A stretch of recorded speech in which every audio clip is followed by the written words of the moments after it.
Всем добрый день, с вами Зада. Сегодня будем готовить баурсаки.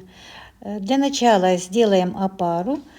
В небольшую посуду отправляем дрожжи, сахар и теплую воду с молоком. Хорошенечко размешиваем и оставляем на подъем.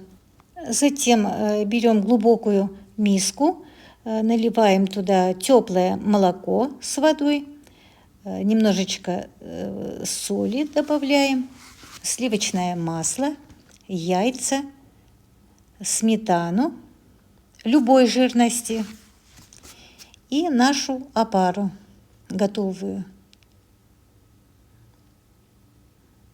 Все хорошенечко перемешиваем.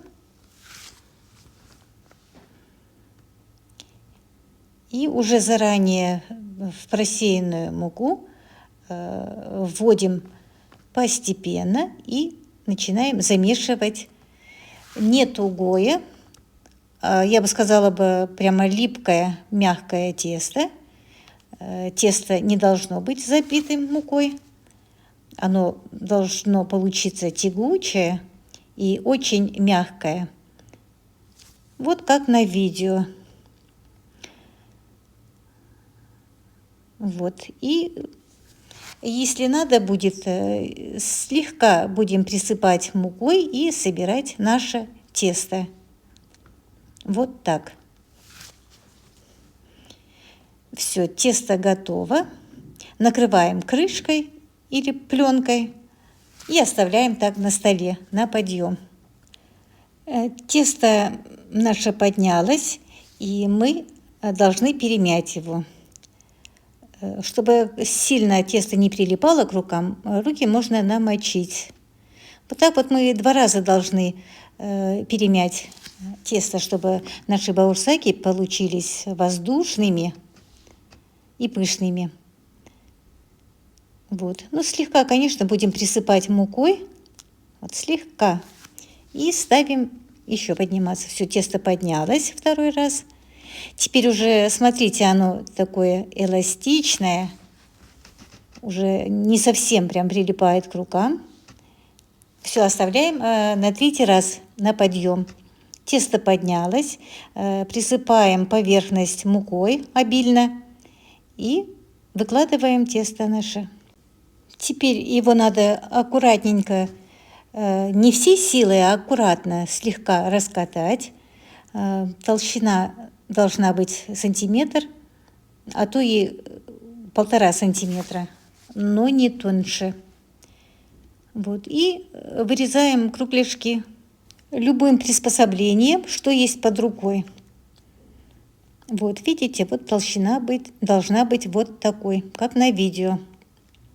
Если хотите, чтобы баурсаки получились, как у меня.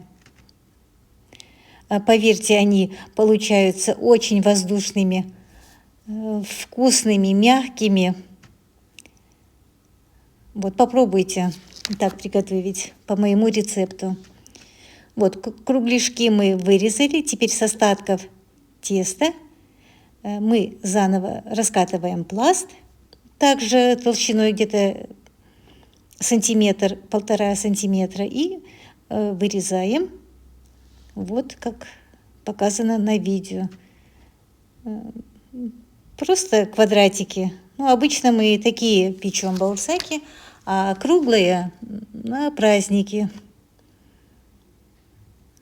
Вот, все приготовили. Теперь они должны полежать на столе минут 10-15 для подъема. Теперь на сильно разогретом масле мы начнем жарить наши баурсаки. Вот выкладываем их, и вот слегка они поднялись, теперь надо их перевернуть, чтобы они дальше жарились равномерно. Вот все баурсаки перевернули, а теперь уже перемешиваем и жарим до румяности. И так мы пожарим все наши баурсаки вот таким способом. Я для своей семьи готовлю так, особенно на праздничный стол. Они получаются действительно пышные, мягкие. Несколько дней они могут оставаться также мягкими и пышными. Попробуйте и вы воспользоваться моим рецептом и приготовить. Количество ингредиентов вы можете сами регулировать, сколько вам надо приготовить. Это тесто пойдет и для пирожков, которые жарятся на масле, и для беляшей, и для пиццы. Вот. Попробуйте приготовить по моему рецепту, и буду рада, если вы поделитесь в комментариях, как у вас получилось. Это действительно вкусно. Приятного аппетита!